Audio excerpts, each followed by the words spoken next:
Epics committee का हंगामी इजलास आज तलब। तवानाई समेत कौमी मंसूबों पर काम करने वाले गैर मुल्कियों की फूड प्रूफ सिक्योरिटी, अमन व अमान की ताज़ा तरीन सूरत हाल, दाखिली सलामती पर गौर इजलास के एजेंडे में शामिल। वजीर आजम की जेर सदारत होने वाले इजलास में अमन व अमान की सूरत हाल के तमाम पहलुओं का जायजा लिया जाएगा।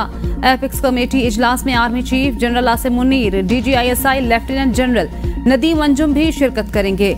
इजलास में नेवल और एयर चीफ्स भी शरीक होंगे। इजलास में सिक्योरिटी और अमन व अमान के अहम फैसलों की मंजूरी दी जाएगी। वजारत दाखिला अमन व अमान और गैर मुल्कियों के सिक्योरिटी प्लान पर ब्रीफिंग देगी।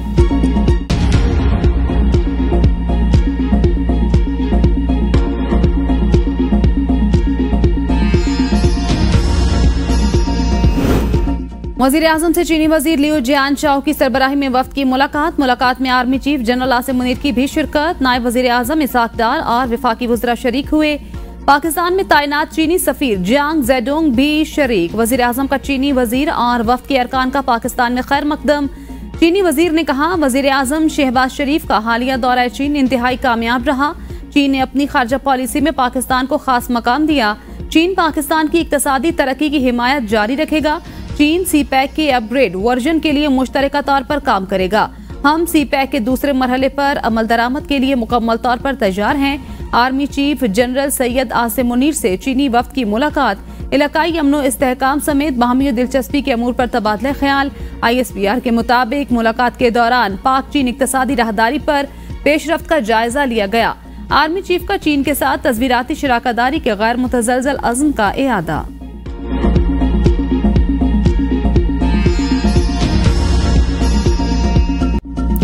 चीन ने पाकिस्तानी हुकूमत और अपोजिशन को एक मेज पर बिठा दिया। CPEC पर इजलास में सारी जमातों के रहनुमा शरीक। चीनी रहनुमा की इस्तेहकाम के लिए सियासी जमातों को मिल बैठने की तजवीज़। चीनी वजीर लियू जियानचाओ ने मुश्तरका मुशावरती मैकेनिज्म के इजलास से खिताब में कहा, पाक चीन दोस्ती नाकाबिल शिकस्त, दोनों मुल्क तरक्की की नई राहों पर गामजन। पाक चीन दोस्ती की बुनियाद अवामी हिमायत की मरहून मिन्नत। पाकिस्तान और चीन की तरक्की की पॉलिसी दोनों मुल्कों के लिए फायदेमंद। दोनों मुल्कों के इदारों और सियासी जमातों को मिलकर चलना है। तरक्की के अहदाफ के लिए सियासी इस्तेहकाम जरूरी। मीडिया, तलबा और नौजवानों के वफूद के तबादलों के लिए तैयार हैं। CPEC खित्ते में अमन और सलामती का जामिन। वजीर आजम शहबाज शरीफ के दौरे में 23 समझौतों पर दस्तखत हुए। सरमायाकारी के लिए सिक्योरिटी सूरत हाल को बेहतर बनाना होगा। बेहतर सिक्योरिटी से ताजिर पाकिस्तान में सरमायाकारी करेंगे। CPEC दोनों मुल्कों की आवाम के लिए बेहतर जिंदगी और खुशहाली की उम्मीद है। किसी मुल्क की तरक्की के लिए उस मुल्क के अंदर इस्तेहकाम जरूरी है। पाकिस्तान को पेचीदा दाखिली और खारजी चैलेंजेस का सामना। मुल्क की तमाम सियासी जमातें हाथ मिलाकर सियासी और समाजी इस्तेहकाम लाएं तो ही पायदार तरक्की को यकीनी बनाया जा सकता है। पार्टी सतह पर मुज़ाकरात की हामी नहीं भरी। महमूद खान अचकज़ई को जरूर कहा है वो मुज़ाकरात करें। बानी PTI की कमरा अदालत में सहाफियों से गैर रस्मी गुफ्तगू। कहा, अचकज़ई सियासी जमातों की जानिब से कोई ऑफर लाए तो सोचेंगे। नून लीग से क्या मुज़ाकरात करेंगे, उनकी तो हुकूमत ही खत्म हो जाएगी। हम नून लीग के साथ क्या मौसम की बात करें। पूरी कौम इस वक्त अदलिया की तरफ देख रही है। एहसन इकबाल ने बयान दिया, बानी PTI 5 साल जेल में रहेंगे। खैबर पख्तूनख्वा में कोई सियासी मुकदमा नहीं बनाया गया। पंजाब और सिंध में हमारे खिलाफ मुकदमात बनाए गए। पाकिस्तान को सर्जरी की जरूरत। सर्जरी अवामी मैंडेट रखने वाला ही कर सकता है। इलेक्शन कमीशन ने हमारे हक पर डाका मारा। मैं पाकिस्तान की बात कर रहा हूँ, अपने इक़्तिदार की नहीं। हुकूमत ने खैबर पख्तूनख्वा की बिजली फराहमी की यकीन दहानी की खिलाफ वर्जी की। हसास इदारों के अफसरान का अडियाला जेल में क्या काम। अपने वकला को कहा उनके खिलाफ पटिशन फाइल करें। जेल सुप्रिंटेंडेंट जेल में होने वाली मुलाकात और मीटिंग्स कैंसिल करता है। जलसों की इजाजत नहीं, मुझे मिलने नहीं दिया जाता। नवाज शरीफ रोज 40 लोगों से मिलते थे।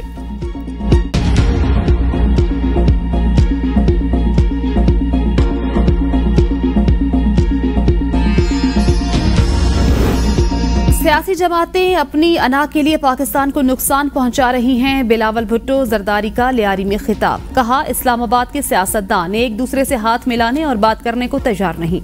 जहां एक तरफ माशी मुश्किलात हैं, वहां सियासी बहरान भी है। इस्लामाबाद के सियासतदान एक दूसरे से हाथ मिलाने और बात करने को तैयार नहीं। माशरे में नफरत की सियासत फैलाई जा रही है। हम समझते हैं बेहतर होता कि हुकूमत तमाम इत्तेहादियों से बातचीत करके बजट बनाती। अगर बजट में PP की राय मौजूद होती तो बेहतर अंदाज में आगे बढ़ सकते थे। इस वक्त हमारे नुमाइंदे इस्लामाबाद में मौजूद हैं, वो मुलाकातें कर रहे हैं, जबकि शहबाज शरीफ से पूरी उम्मीद है और उनकी नीयत साफ है कि पीपल्स पार्टी से किए वादे पूरे करेंगे।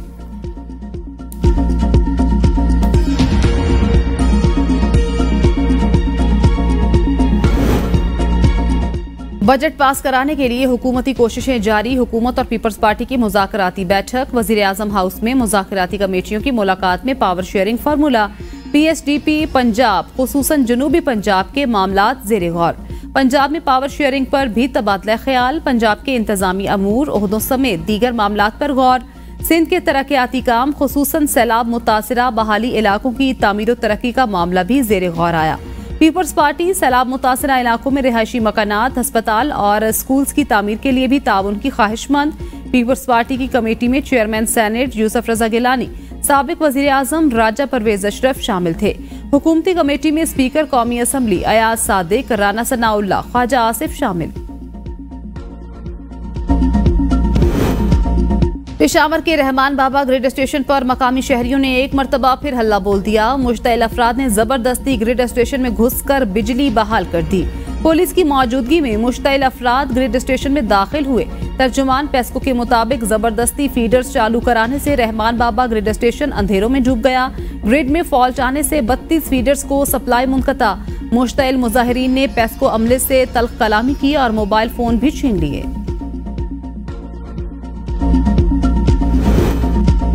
पेशावर इलेक्ट्रिक सप्लाई कंपनी के मुताबिक सूबे में पेस्को के 1300 से ज्यादा फीडर्स, घरेलू सारिफीन के 981 फीडर्स में 156 पर लॉसेस 10% से कम।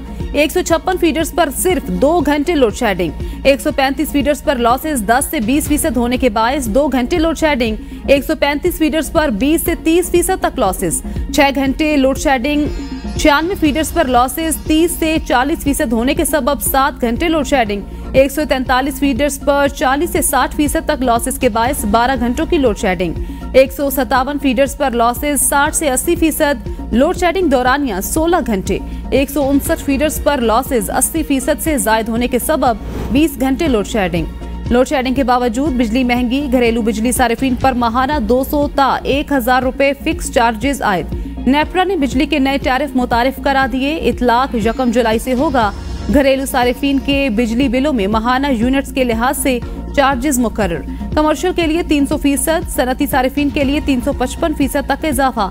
TOU मीटर इस्तेमाल करने वाले रिहायशी सारिफीन भी माहाना 1000 रुपए चार्जेस अदा करेंगे। 300 यूनिट तक बिजली इस्तेमाल करने वालों पर फिक्स चार्जेस नहीं लगेंगे। 301 से 400 यूनिट इस्तेमाल करने वाले घरेलू सारिफीन 1 जुलाई से 200 रुपए चार्जेस अदा करेंगे। CPEC पर तमाम जमातें एक पेज पर हैं। नायब वजीर आजम इसाक डार का पाक चीन मुशावरती मैकेनिज्म इजलास से खिताब। कहा CPEC से पाक चीन दोस्ती मजीद मुस्तहकम हुई। CPEC पाकिस्तान की तरक्की का अहम मंसूबा है। बेल्ट एंड रोड के तहत पहला मंसूबा CPEC की शक्ल में पाकिस्तान से शुरू किया गया। एहसन इकबाल ने कहा पाकिस्तान और चीन के दरमियान मुनफरिद दोस्ताना ताल्लुकात हैं। पाकिस्तानी कौम चीन की हिमायत को कभी नहीं भूलेगी। चीन ने उस वक्त सरमायाकारी की जब कोई सरमायाकार पाकिस्तान नहीं आना चाहता था।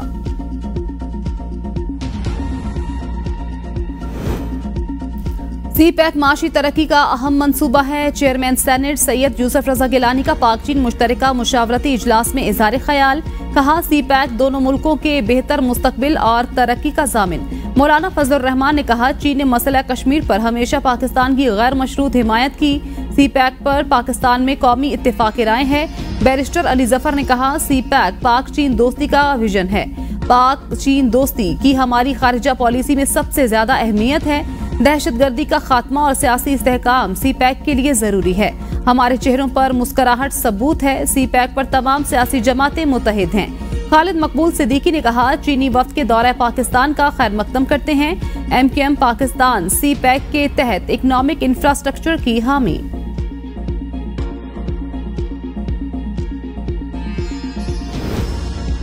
वफाकी हुकूमत का 7वीं कौमी मालियाती कमीशन अवार्ड में तोसी का फैसला। ज़राए के मुताबिक कौमी मालियाती कमीशन को 1 जुलाई से पहले नया अवार्ड देना है। मौजूदा कौमी मालियाती कमीशन अवार्ड में तोसी करनी है। कौमी मालियाती कमीशन अवार्ड 5 साल के लिए होता है। नया अवार्ड तय न हो सके तो हुकूमत मौजूदा कौमी मालियाती कमीशन अवार्ड में तौसी कर सकती है।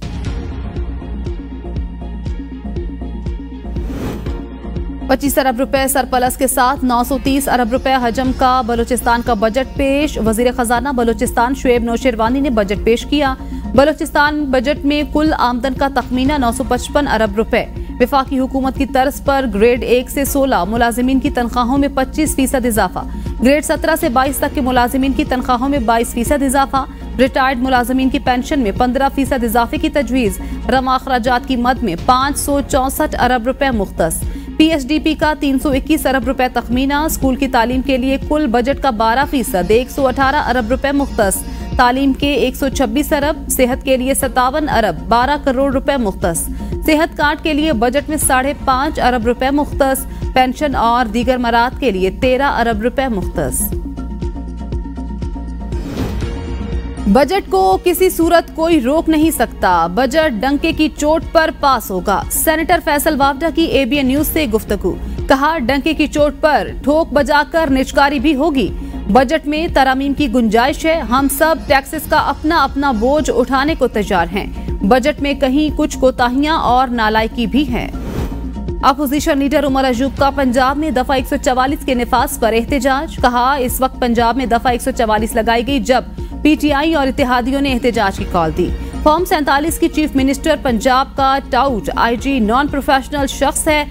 आरिफ अलवी ने कहा, हुकूमत में बैठे लोग कौम को गुमराह कर रहे हैं। आइन के दायरे में रहकर सबसे बात करना चाहते हैं। फॉर्म 47 वालों के पास पावर ऑफ अटॉर्नी नहीं। चाहते हैं मामलात जमहूरियत के जरिए हल किए जाएं। सदर के ओहदे पर रहते हुए कोई जाती काम नहीं किया।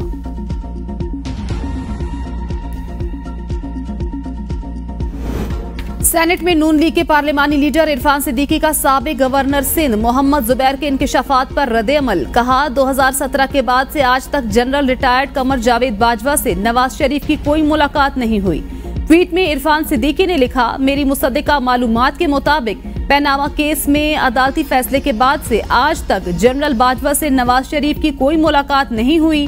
बेगम कलसूम नवाज के इंतकाल पर 1 आध मिनट की ताज़ियत के सिवा गुज़श्ता 7 साल में कोई टेलीफोनिक राब्ता भी नहीं हुआ। इस्लामाबाद की मकामी अदालत का दौरान इद्दत निकाह केस में सजा के खिलाफ अपीलों पर 27 जून तक फैसला सुनाने का इम्कान। एडिशनल सेशन जज अफजल मजूका की इद्दत निकाह केस में सजा मुअत्तली की दरखास्तों पर समाअत। बानी PTI के वकील सलमान अकरम राजा ने कहा, ये पाकिस्तानी औरत की हुर्मत पर हमला है। तहरीरी हुक्मनामे में अदालत ने करार दिया, सजा मुअत्तली की दरखास्तों पर वकील सलमान अकरम राजा के दलाइल जुज़वी सुने गए। अदालत ने रिमार्क्स दिए, 27 जून से पहले सजा मुअत्तली की दरखास्तों पर फैसला करना है। कोई फरीक अगर ना भी आया तो रिकॉर्ड देखकर फैसला कर दिया जाएगा। मजीद समाअत 25 जून तक मुलतवी। कराची के मुख्तलिफ इलाकों में तेज हवाओं के साथ कहीं हल्की तो कहीं तेज बारिश। बारिश के बाद गर्मी की शिद्दत में कमी। सरजानी, नॉर्थ कराची, बहरिया टाउन, औरंगी टाउन में भी बारिश। गुलशनी, मेमार, सरजानी और मुल्हिका इलाकों में गर्द आलूद हवाओं के साथ आंधी।